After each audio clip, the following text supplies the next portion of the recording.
का मतदान होने के बाद अब लोकसभा चुनाव के लिए 26 अप्रैल को दूसरे चरण का मतदान होना है। 7 मई को तीसरे चरण का मतदान होना है और तीसरे चरण के मतदान से पहले कांग्रेस का राष्ट्रीय नेतृत्व एक्टिव हो गया है। ऐसे में अब सभी राजनीतिक दल राज्यों की जनता को अपना बनाने में लगे हुए हैं। तो वहीं इसे लेकर भाजपा नेताओं के साथ ही अन्य राजनीतिक दलों ने भी प्रचार प्रसार शुरू कर दिया है।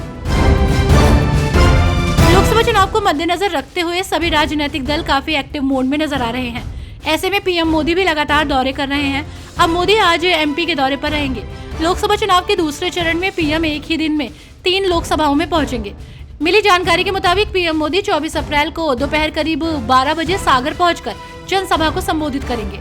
सागर के बाद पीएम मोदी बैतूल पहुंचेंगे और यहां बीजेपी प्रत्याशी दुर्गादास उइके के समर्थन में जनसभा को संबोधित करेंगे। राष्ट्रपति श्रीमती द्रौपदी मुर्मू इन दिनों 2 दिवसीय दौरे को लेकर उत्तराखंड में है। ऐसे में वो आज भी उत्तराखंड में रहेंगी और इस दौरान महामहिम राष्ट्रपति इंदिरा गांधी राष्ट्रीय वन अकेडमी देहरादून में भारतीय वन सेवा 2022 बैच के प्रशिक्षु अधिकारियों के दीक्षांत समारोह में सम्मिलित होंगी। आपको बता दें कि इस चुनावी मौसम में राष्ट्रपति द्रौपदी मुर्मू का ये दौरा काफी अहम भी माना जा रहा है। लोकसभा चुनाव को देखते हुए कांग्रेस पार्टी भी जमकर प्रचार प्रसार कर रही है और ऐसे में कांग्रेस अध्यक्ष मल्लिकार्जुन खड़गे ने भी अपने दौरे तेज कर दिए हैं। तो वहीं सामने आई खबरों के मुताबिक 28 अप्रैल को कांग्रेस के राष्ट्रीय अध्यक्ष मल्लिकार्जुन खड़गे का छत्तीसगढ़ दौरा प्रस्तावित है। अपने छत्तीसगढ़ प्रवास के दौरान मल्लिकार्जुन खड़गे जांजगीर चांपा लोकसभा सीट में प्रचार करेंगे और जनता से कांग्रेस प्रत्याशी के पक्ष में मतदान करने की अपील करेंगे। गुजरात में 7 मई को लोकसभा चुनाव के लिए मतदान किया जाएगा। उससे पहले कांग्रेस ने यहां अपने स्टार प्रचारकों की लिस्ट जारी कर दी है। आपको बता दें कि इस लिस्ट में कांग्रेस के दिग्गज नेता शामिल हैं। लिस्ट के मुताबिक सोनिया गांधी, कांग्रेस अध्यक्ष मल्लिकार्जुन खड़गे, सचिन पायलट, मुमताज पटेल, इसके अलावा कांग्रेस नेता प्रियंका गांधी भी गुजरात में प्रचार की जिम्मेदारी निभाएंगी। आपको बता दें कि इन सबके साथ ही कुल 40 लोगों को स्टार प्रचारकों की सूची में शामिल किया गया है। 18वें लोकसभा के चुनाव में दूसरे चरण के मतदान वाले क्षेत्रों में मचा चुनाव प्रचार का हो हल्ला आज शांत हो जाएगा। आपको बता दें कि दूसरे चरण में अमरोहा, मेरठ, बागपत, गाजियाबाद, गौतम बुद्ध नगर, बुलंदशहर, अलीगढ़ और मथुरा लोकसभा क्षेत्रों में 26 अप्रैल को मतदान होगा। पश्चिम उत्तर प्रदेश की इन 8 सीटों पर शुक्रवार सुबह 7 से शाम 6 बजे तक वोट डाले जाएंगे। चुनाव में दूसरे व्यक्ति के स्थान पर मतदान करना प्रलोभन या धमकी देना भी अपराध है। दूसरे के स्थान पर मतदान और किसी को मताधिकार का इस्तेमाल करने के लिए रिश्वत का लेन देन करने पर 1 वर्ष तक का कारावास हो सकता है।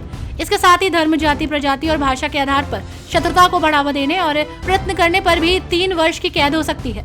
लोकसभा चुनाव के मद्देनजर हिमाचल पुलिस ने मतदाताओं के लिए एडवाइजरी जारी की है।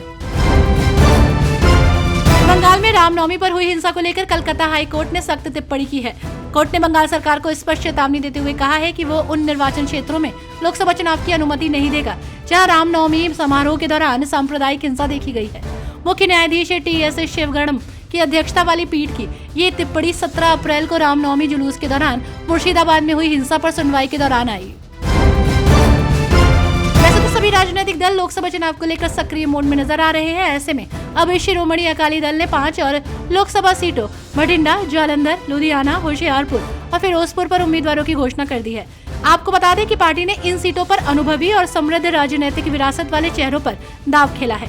तो वहीं भटिंडा से 3 बार की सांसद हरसिमरत कौर बादल को प्रत्याशी घोषित किया है। महाराष्ट्र पुलिस ने भड़काऊ भाषण मामले में नितेश राणे और गीता जैन के खिलाफ मामला दर्ज किया है। पुलिस ने बम्बई उच्च न्यायालय को बताया कि उसने भाजपा विधायकों नीतीश राणे और गीता जैन के खिलाफ मामला दर्ज किया है। पुलिस ने कहा कि उन्होंने जांच में पाया है कि दोनों ने जनवरी में ठाणे जिले में सांप्रदायिक हिंसा के दौरान आपत्तिजनक भाषण दिए थे।